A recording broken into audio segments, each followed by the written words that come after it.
बिस्मिल्लाहिर्रहमानिर्रहीम। सूफ़, पपीतो, गजर, पाइनएप्पल ऐं क्रीम।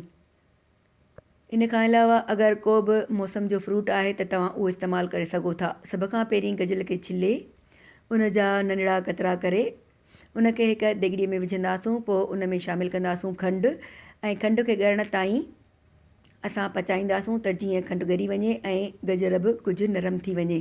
पोइ जॾहिं पाणी ख़ुश्क करे गजर त लाहे हिकु पासे थधो कंदासूं।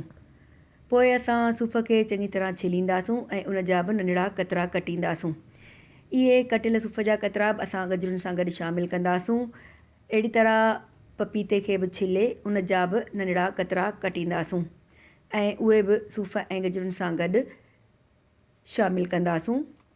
ऐं पाइनएप्पल टिन खोले उन मां पाइनएप्पल जो असां जूस कढी छॾींदासूं।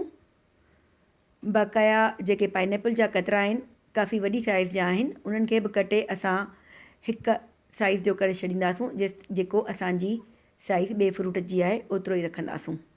पोइ शामिलु कंदासूं क्रीम, थोरा कारा मिर्च, थोरो लूणु ऐं हिकु ॿ ढुक पाइनएप्पल जूस जो, घणो न थोरो खपे सिर्फ़ु, त जीअं क्रीम चङी तरह मिक्स थी वञे, सभिनी फ्रूटनि खे लॻे।